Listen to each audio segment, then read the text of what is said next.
Hello， 大家好，我係毛毛啊。今日帶大家去廣州番禺最巴閉嘅酒店飲茶食點心啊，仲有梗係唔少得嘅係惠錦利啦，Go Go Go！呢度就係番禺賓館啦，最近嘅地鐵站呢係地鐵3號線市橋站 D 出口，步行1公里。番禺賓館呢就係番禺最老字號嘅4星級酒店，承載咗幾代番禺人嘅回憶啦。1979年，為咗解決華僑回鄉嘅住宿問題，霍英東同幾位富商就捐資起咗番禺賓館啦。1980年開業，係番禺嘅第一間賓館。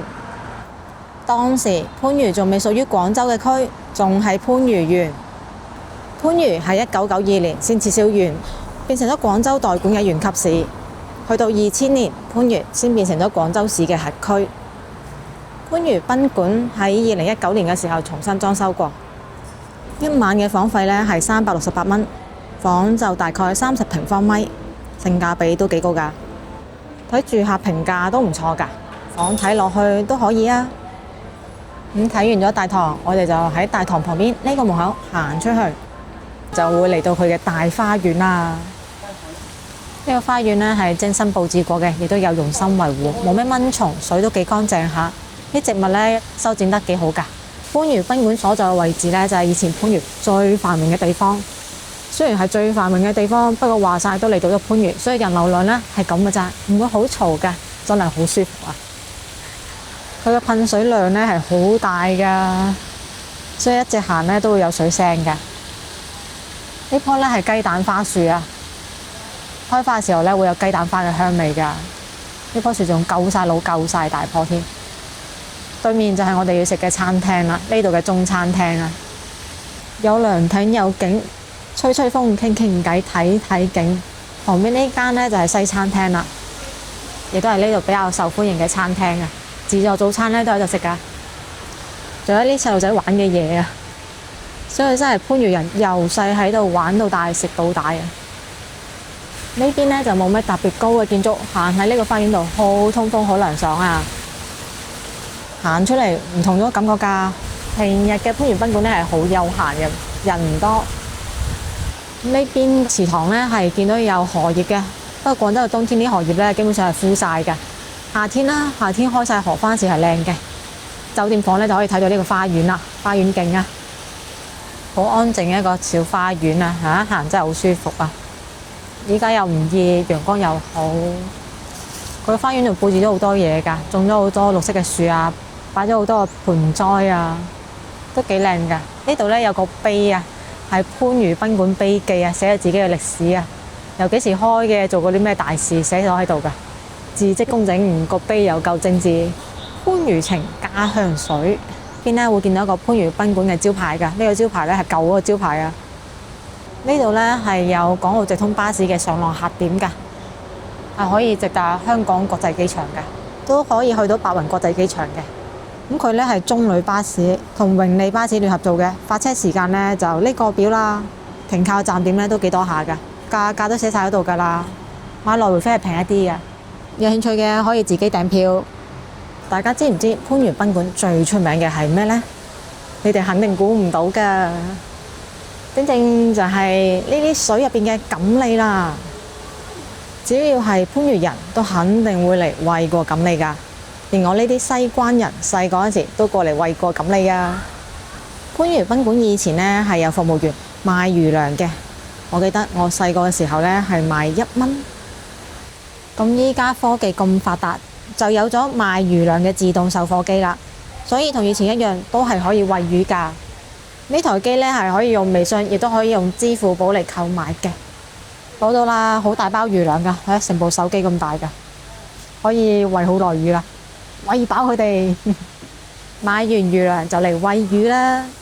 呢度嘅錦鯉呢都係國企老員工嚟㗎，最長嘅呢有45年工齡㗎啦，唔係講笑㗎。錦鯉其實好長命㗎，正常養得好嘅呢有50年命都好正常㗎。不過前2年市橋就因為颱風水浸，呢班老員工就趁住發大水離家出走啊，又晒出街玩。嗰陣時，番禺街坊最關心嘅呢就係番禺賓館嘅錦鯉啦。好多番禺街坊自發去捉呢班老員工翻去上班啊。畢竟佢哋都係番禺街坊由細餵到大㗎。係今日好好胃口喎，一餵佢全部都湧晒過嚟。嗰啲好大條嗰幾條錦鯉咧，就係嗰啲40幾歲嘅老員工啦。睇下佢哋餓到層層疊咁樣啦，湧晒出水面啊！睇下離晒水啦，都搶住食嘢，真係好大條啊，好生猛啊，好得意啊！咁樣餵好有成就感啊，一呼百應嘅感覺。細嗰陣時我好百厭啊，仲中意用水泡餅餵佢添啊！佢哋又食唔到喎，但係一直喺度啄喎，一粒水泡餅就可以調起佢好耐㗎啦。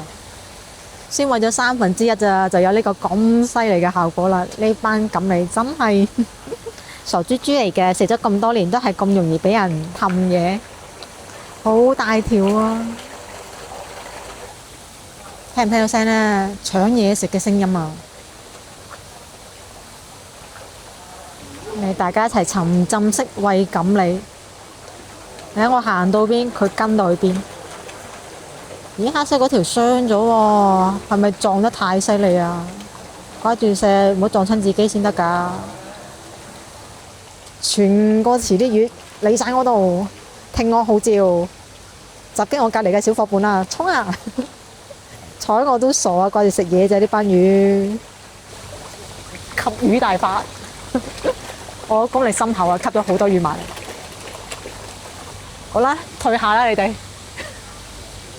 咁你咧就可以餵，但係唔可以撈佢哋走噶喎。所以玩，有個譜啊嚇。你撈佢會玩出火㗎。你哋又食飽咗啦，依家又到我開飯啦。成個花園範圍好大㗎，好大片嘅水池啊。咁呢度咧係有條橋㗎，叫做彩虹橋。我哋啱先行過嚟嘅呢啲路咧，全部都係水上面嘅，所以都係橋嚟㗎。不過有瓦遮頭唔晒嘅。中餐廳嘅後邊呢，佢嘅園景都好靚㗎，真係越深入越好睇啊！你睇下嗰度仲會有啲變紅咗嘅葉㗎，更加有秋景啊！呢邊嘅翻新感覺咧就比較重啦，唔似得啱先大花園嗰邊咧有少少歷史感啊！兩個公仔雕塑比較近距離嘅流水啊，不過就小心咯，欺山莫欺水啊，唔好跣咗落去。呢個小花園咧精緻好多，呢啲植物咧多好多㗎。湖中嘅艇仔咧其實包間嚟㗎。呢個房睇出嚟嘅景咧就靚好多，特別係夏天嗰時，如果呢啲荷花開晒，正到痹啊！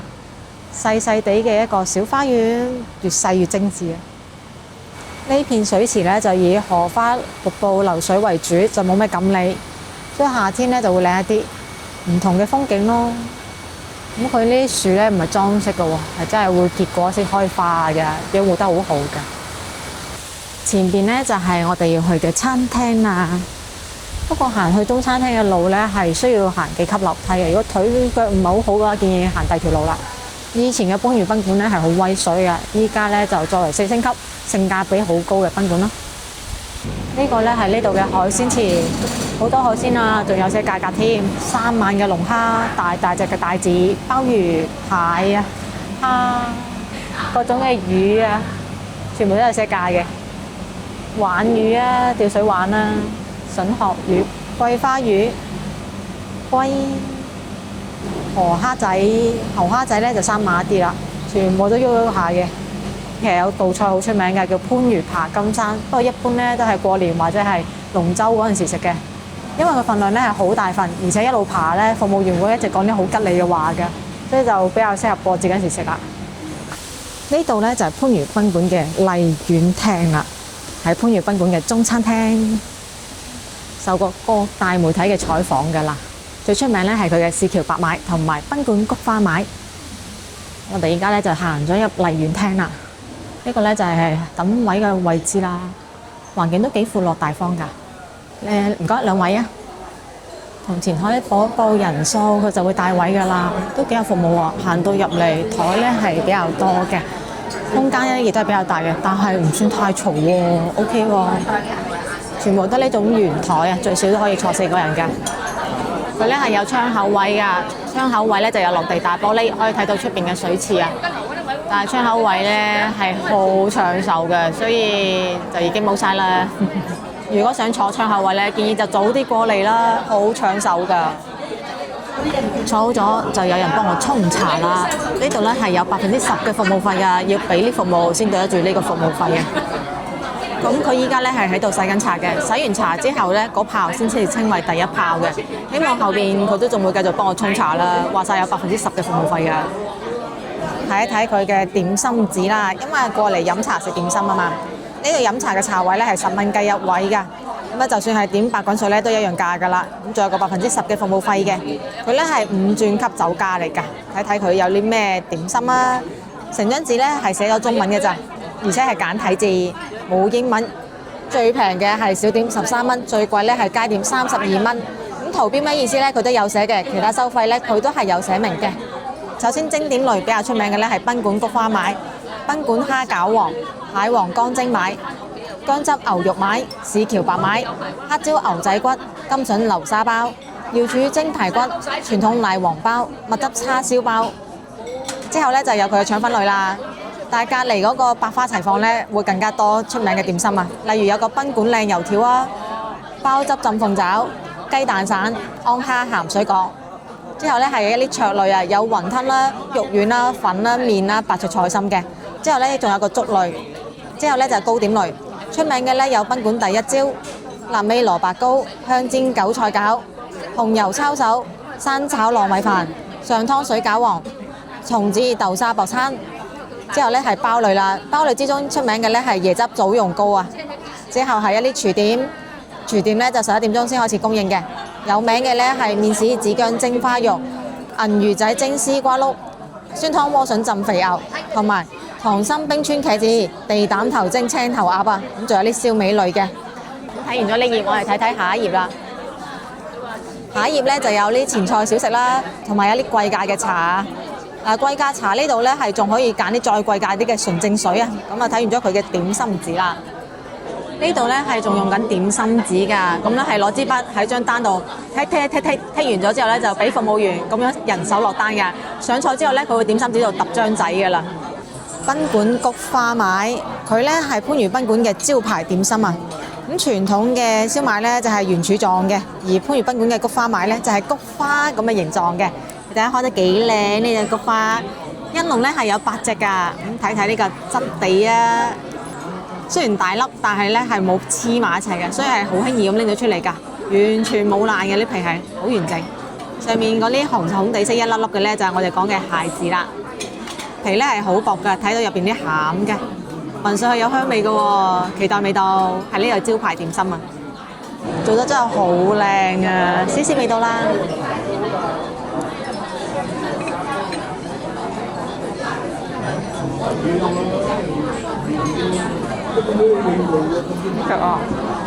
呢度環境加埋呢個點心嘅出品呢，我覺得好似1秒鐘翻咗90年代咁樣啊，係好好食噶，一食就食得出係手工點心嚟噶，個皮係好薄，而且完全唔黐牙。佢呢係會有少少韌性嘅皮，佢用嘅肉呢夠晒新鮮，而且呢打到好似起咗膠咁樣噶，口感好彈牙，好香，好好味啊！蟹子呢係會有少少爆漿嗰種口感嘅，啪啪聲嘅。疊埋一齊咧，係會有3重唔同嘅口感，而且好香嘅肉香味，同出面嘅燒賣係完全唔一樣㗎，好好食啊！食完一粒又一粒，非常之好食，有以前嘅點心水準，而且一籠8隻，好抵食啊！市橋白買超點一籠咧係有4隻嘅，係番禺賓館嘅招牌點心。白色嘅肉嘅咧係魚肉，燒賣上面咧紅色嘅係臘腸片啊，又叫做順紅柿白燒賣。相傳清末民初嘅時候呢，市橋就有一個姓謝嘅點心師傅。有一日，佢喺度研究點樣改良白買嘅賣相，突然有個生得順紅柿白嘅靚女行過，謝師傅就有咗靈感啦。之後就整出咗呢個市橋白買啦。呢個燒賣嘅個頭咧就大好多，咁咧亦都係唔黐紙嘅，本身咧亦都係分開咗。睇睇佢嘅皮啊，係好薄㗎，睇到入邊嘅肉啦，同埋佢嘅菜㗎。上面咧就紅紅地色嘅臘腸片啦，成個配色咧係好特別、好靚嘅，係一個順紅柿白嘅造型啊！佢咧仲配咗一個豉油加胡椒粉咁嘅醬汁嘅，因為魚肉做嘅燒賣咧驚腥啊，所以就配咗一個咁嘅醬汁嚟去腥嘅。咁我咧就先試咗佢原味先，睇下腥唔腥。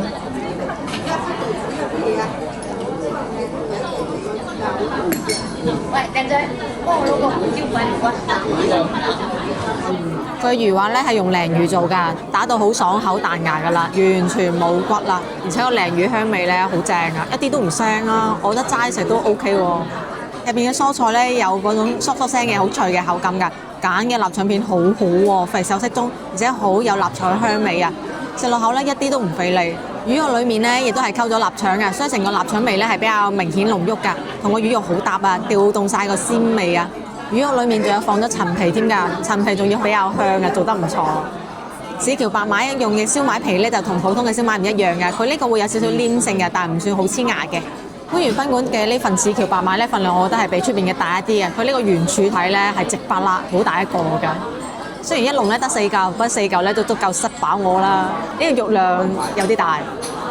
試一試點埋呢個豉油加胡椒粉嘅醬汁先。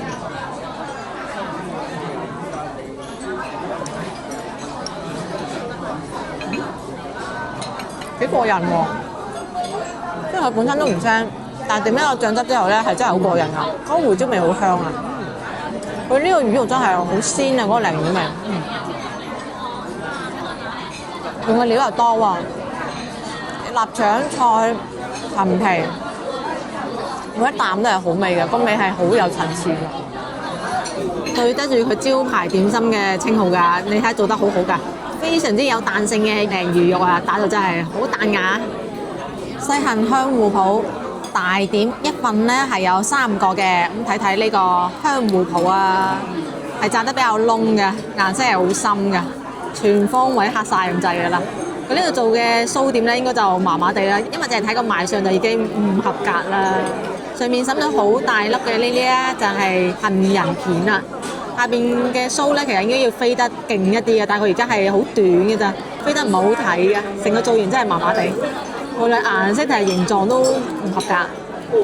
不過呢個點心咧喺出邊係好少見嘅，所以就算咁醜樣都要認真試一試個味道嘅，當見下世面咯。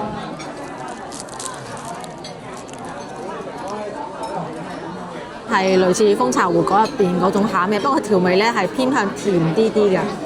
成個味道咧，我唔算好理解，但個口感咧係幾過癮。佢有幾重脆嘅口感嘅，而且脆嘅層次係唔一樣㗎。構思係幾得意嘅，但係出嚟嘅效果唔係好滿意咯。應該唔係好擅長做酥點。暫時第一啖咧係驚喜嘅，係驚喜喺呢個構思度嚇，唔係佢本身嘅味道。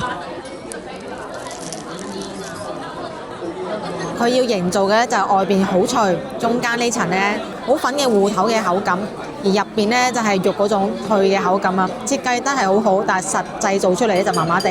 中間嗰層芋頭係夠晒粉啦，但係我覺得芋頭味唔夠香。上面嘅杏片咧放得夠晒脆，但係冇咗杏仁嗰種香味啊！入邊嘅叉燒咧同外邊嘅味道夾埋一齊之後咧，佢甜得嚟係會有少少酸酸地嘅味道㗎，成個就顯得怪怪地咁樣咯。無論口感同埋個味道咧都冇達到完美嘅狀態嘅，我唔係好識欣賞呢個點心咯。佢上面放咗好多嘅杏仁片啊，烘過嘅杏仁片咧口感係好脆㗎，呢個口感咧就好過蜂巢炸芋角。睇下下邊飛嗰層咧又飛得唔夠蜂巢炸芋角勁喎，嗰度口感咧又差過蜂巢炸芋角，搞到成個口感達唔到好完美嘅狀態咯。臘味蘿蔔糕超點一份咧係只開得4件嘅，哇！佢蘿蔔糕好厚啊！俾大家睇睇，非常之厚嘅蘿蔔糕啊！好耐未見過咁厚嘅蘿蔔糕啦，好重手啊！入邊咧係真係見到蘿蔔嗰啲一條條嘅形狀嘅，上面咧煎到金黃色㗎啦，睇睇背面，背面咧都係煎到金黃色㗎，而且冇乜油喎，個碟都好靚啊，吸引到人嘅。佢仲有一個辣椒醬嘅，佢應該俾把刀我再切細塊啲，因為真係好重手，好大嚿。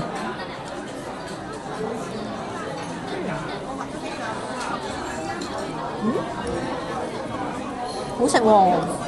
佢咧保留咗好明顯嘅蘿蔔口感，但係佢蘿蔔揀得好靚，好水潤㗎，粉感唔明顯嘅，而且唔會黐牙。哇！佢揀嗰個蘿蔔真係好好。而家一路講嘢咧，一路都係嗰種蘿蔔嘅清甜味道啊，反而顯得個臘味味咧俾佢冚咗過去喎，好犀利喎！一般臘味蘿蔔糕咧，臘味味反而會明顯過蘿蔔嘅香味嘅，但係呢個蘿蔔真係太靚，所以佢香味完全係浮晒出嚟嘅，好正。佢唯一缺點咧就係太過厚啦，所以食落去咧就顯得唔夠脆啊！如果佢整得薄一啲咧，就會脆好多噶啦。就算佢將兩面都煎透咗啊，中間都係佔咗大頭㗎，顯得佢唔夠脆咯。佢點解唔整薄啲呢？冇咁重手，又容易食啲，口感又好啲。賓館蝦餃王街點一籠呢係有4隻嘅，睇睇呢4隻蝦餃啊，就咁睇上去呢已經睇到入邊嘅餡㗎啦，但係有少少黐字咯。咁啊拎咗出嚟啦，終於中間呢係配咗一個西蘭花㗎。我覺得佢嘅頭呢就唔夠格嘅，不過折痕呢都幾清晰下㗎，成個樣係咁樣嘅，冇穿冇爛，少少味道啦。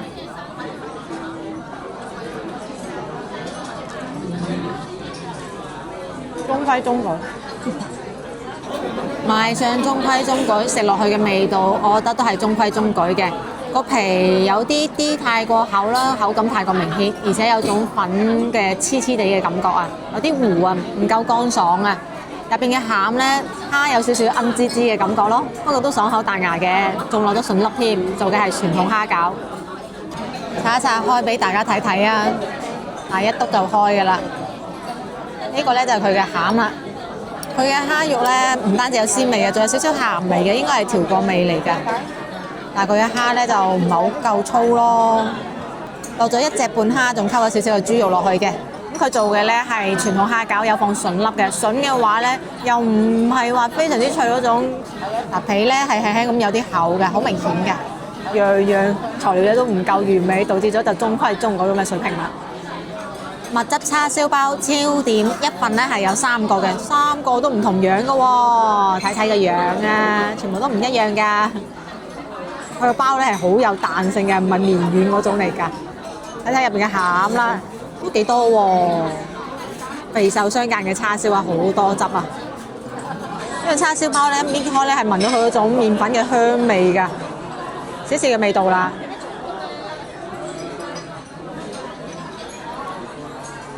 叉燒包條味同出面有少少唔同喎，佢個包皮太實啦，覺得算差㗎啦，都唔夠鬆軟，而且食落去呢個鹹味太明顯啦，有少少似嗰種東北老麵饅頭啊。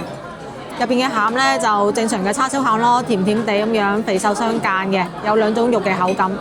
明顯嘅鹹同呢個明顯嘅甜碰撞埋一齊之後呢，就顯得好奇怪咯，真係同出邊嘅叉燒包唔一樣啊，係差到唔一樣啊！呢度嘅包點好似唔係好得咯，仲差過啲酥點啊！呢間餐廳係好受歡迎㗎，你睇幾多人？依家成10點幾㗎啦，一有空台空出嚟，好快就有人坐低㗎啦。食飽埋單6款點心，2個人一共呢係實付咗150蚊，因為用咗個200蚊加50嘅消費券啊！用咗150蚊就食咗呢度嘅6款點心啦。番禺賓館嘅燒賣呢係好好味㗎，無論係小橋白馬定因為菊花賣咧，都非常之好味，係比出邊嘅好食好多好多嘅好味啊！不過佢嘅包類同埋酥類就麻麻地咯。但係呢間餐廳呢係好受歡迎㗎，全程食落嚟呢，我發覺只要一有空位就好快會有人坐低㗎啦，而且嚟食得嘅呢，全部都係附近嘅街坊啊，因為佢哋同隔離台呢係有偈傾，可以打招呼㗎，真係街坊嚟㗎。所以嚟呢度呢，就唔單止可以食一個點心嘅味道啦，仲可以食一個情懷㗎。如果對佢燒賣有興趣呢，建議路過嘅話就嚟試一試啦。不過其他出品呢就麻麻地，大家就按需選擇啦。咁今期影片呢就到呢一度啦。中意我嘅視頻，想食地道菜式嘅，記得關注我頻道啊，點個 like 啊，推俾身邊朋友仔，仲有打開個小鈴鐺啊，有新影片會第一時間通知你㗎。咁我哋下期見啦，拜拜。番禺賓館正門旁邊呢就係佢嘅餅屋，咁我哋睇睇個餅屋有啲咩餅賣啊。本身番禺賓館嘅月餅呢就好出名嘅，不過依家呢就唔係中秋節，所以就冇月餅食啦。睇睇有啲咩有趣嘅餅，啱心水又試一試。5仁叉燒酥、豆沙酥、白蓮蓉酥、葡撻、炸麵包、豆沙酥、老婆餅。主要其實係賣普通嘅早餐麵包咯，比較常見，不過價格呢就唔貴，幾蚊雞10幾蚊嘅咋。大個麵包都係8蚊、6蚊、11蚊。呢啲咧就擺冰箱嘅麵包啦，糯米卷、豆沙包、奶黃包、芝麻包、饅頭，價格嘅話咧由30零蚊到40零蚊一大包啊。份量雖然好大，但係保質期咧係好短嘅，就得2日，所以唔好諗住食成個星期啊。佢係現做嘅喎，咁係全部打晒番禺賓館嘅 logo 㗎，即係呢度產呢度賣㗎。番禺賓館旁邊嘅呢間麥當勞喺度好多年㗎啦，應該係番禺最老嘅麥當勞啦。